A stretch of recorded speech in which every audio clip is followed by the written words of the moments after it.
Kayaknya di era sekarang jadi protagonis utama yang normal tuh susah banget, Jir. Dikit-dikit kena mental lah, nangis mulu, bahkan sampai punya kekuatan jahat ini itu.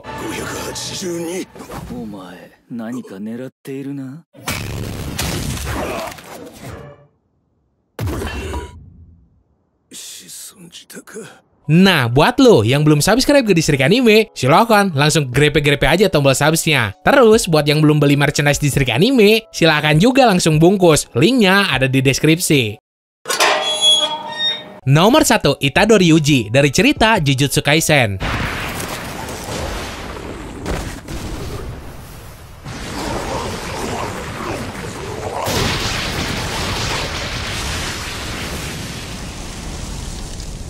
Gara-gara makan jari yang asalnya dari tubuh Raja Siluman dari masa lampau, di dalam badan si Itadori malah jadi ada penunggunya, yaitu si Raja Siluman tadi yang bernama Sukuna. Dikatakan ketika masa jayanya dulu, si Sukuna pernah hampir ngancurin seluruh Jepang, sampai akhirnya disegel. Sedangkan sifat si Itadori sendiri baik banget, bahkan doi kagak bakal ragu ngorbanin nyawa demi nolong orang lain.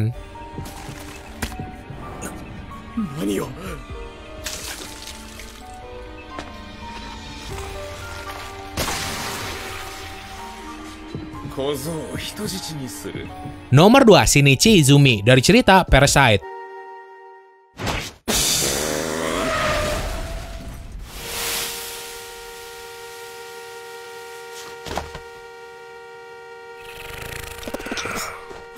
Pada suatu malam, tiba-tiba pada jatuh bibit-bibit alien ke bumi, yang bentuknya tuh kayak cacing. Nah, salah satunya masuk ke kamar seorang cowok bernama Izumi. Pas si cacing itu udah masuk ke tangan tuh cowok, berkat refleks buat ngiket lengannya pakai kabel, si alien tadi kagak sampai masuk ke otak si Izumi, dan kagak jadi nguasain tubuhnya. Yang ada malah alien itu tinggal di tangan kanan si Izumi, dan punya kesadaran sendiri.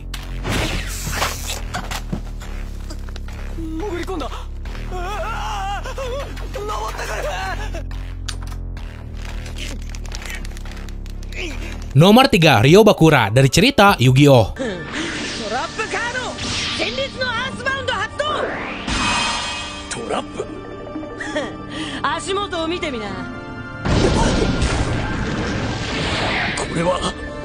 Punya kepribadian lain yang muncul dari roh Raja Bandit ketika zaman Mesir kuno. Kepribadian ini biasa disebut Yami Bakura, yang bersemayam di Millennium Ring-nya. Si Ryo Bakuranya sendiri punya sifat penurut dan selalu ngehindarin konflik. Sedangkan si Yami Bakuranya main kartu aja sampai naruhin nyawa, dan sifatnya 11-12 sama si Yami Malik.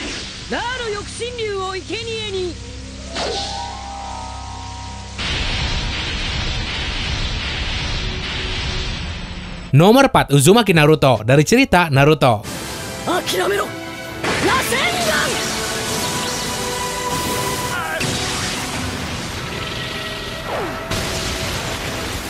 Kalau sekarang ya di Boruto, si Kurama cuma jadi peliharaan buat nungguin si Naruto tidur doang. Tapi sebelum itu, menurut legendanya, entah udah berapa puluh desa yang si Kurama hancurin, dan penduduknya doi bantai. Sebenarnya bisa aja si Naruto-nya juga jadi tokoh antagonis, karena sering dibully. Tapi untung hatinya baik banget, dan jadi orang paling humble di dunia Naruto.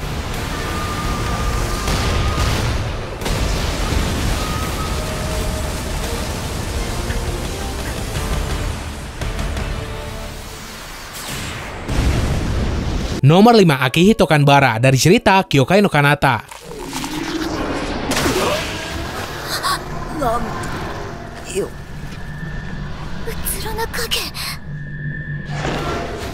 Lahir sebagai manusia setengah siluman. Ketika nyawanya keancam, sisi gelap dari darah siluman si Akihito bakal keluar, dan secara ngebabi buta nyerang apapun yang ada di sekitarnya. Mode silumannya ini punya kekuatan yang gila banget. Bahkan buat ngalahinnya butuh manusia khusus dari klan pengendali darah. Sisi manusia dari si Akihito sendiri selain cabul, doi care banget ke orang lain.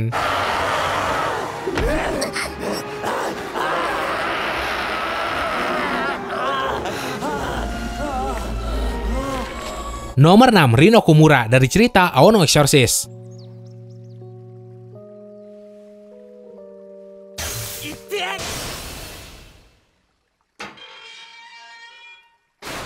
11-12 sama si Akihito. Bedanya, si Rin ini lahir dari kawin silang antara cewek manusia sama raja iblis bernama Satan. Ketika ngamuk dan amarahnya nguasain pikiran si Rin, nih cowok bakal ngeluarin aura iblis api biru dari badannya. Namanya juga anak setan. Udah jelas pas kekuatan ini keluar, doi malah ngancurin segala hal. Biarpun si Rinnya sendiri sering dijauhin karena darah iblisnya, doi tetap berusaha deket sama orang lain.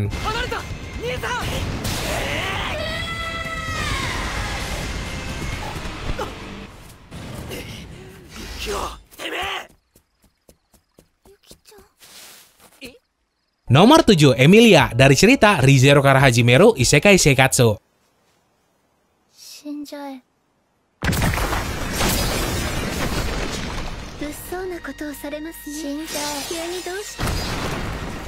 Gara-gara pikiran sama mentalnya yang kagak stabil, nih cewek sering banget bikin masalah buat orang lain. Bahkan semasa masih jadi loli juga, si Emilia ngebekuin seluruh orang di desanya gara-gara kekuatan esnya kagak terkendali. Untung makin gede pikirannya juga jadi makin dewasa, biarpun ya kadang tetap masih kayak bocah.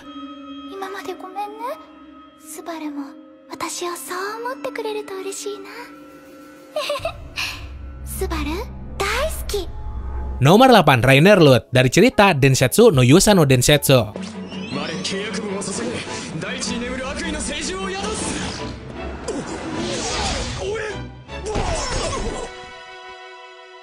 Punya mata bernama Alpha Stigma yang punya kemampuan nganalisa sekaligus ngekopi kekuatan lawannya. Yang udah jelas keren banget. Tapi di samping kekuatan yang overpower tersebut, si penggunanya juga kudu nanggung efek samping, di mana muncul dorongan emosi negatif yang luar biasa, yang bikin si penggunanya jadi jahat. Makanya mata ini juga sering disebut mata terkutuk.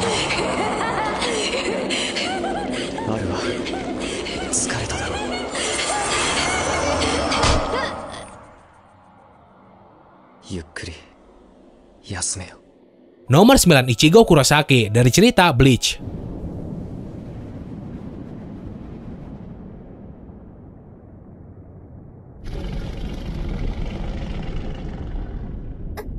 Karakter anime manga yang gua rasa kekuatannya tuh kayak yang dipaksain jir. Punya kekuatan Hollow lah, punya kekuatan Quincy, dan udah jelas punya kekuatan Shinigami juga. Nah, sisi Hollow-nya ini yang perlu diwaspadain. Karena tiap kali kesadaran si Ichigo hilang, pasti kekuatan Hollow-nya bakal ngambil alih. Untung, seiring berjalannya cerita, doi bisa ngendaliin semua kekuatan miliknya.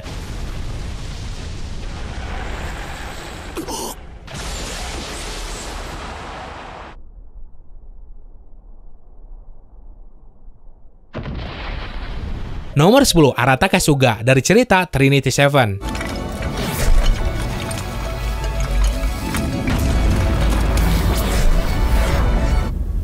Astral Trinity.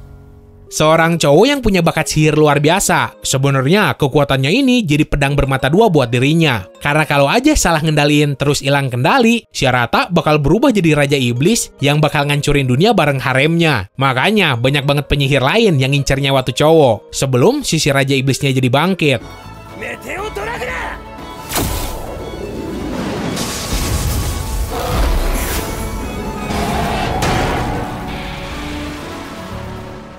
Nomor 11, Ikoma, dari cerita Kotetsujo no Kabaneri.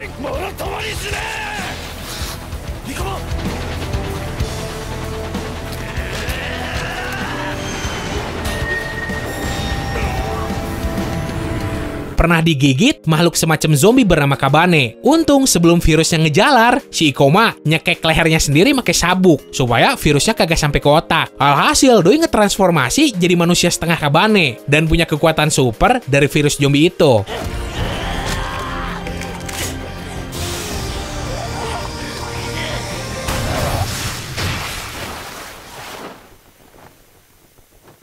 Nomor 12, Kabane Kusaka, dari cerita Kemono Jihen.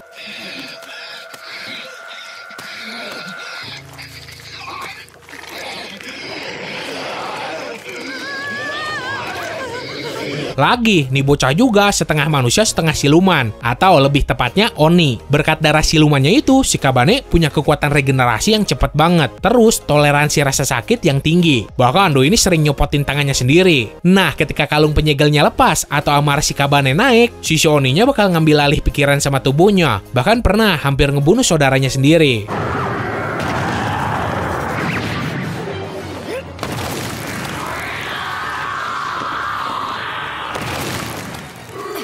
Oke, segitu aja buat hari ini. Seandainya lu pengen nambahin, request atau gimana, lu bisa langsung tulis aja di kolom komentar. So, semoga lu enjoy dan bisa nambah informasi lu seputar dunia anime manga. Sekian dari gua, sorry kalau ada salah-salah kata. Bye!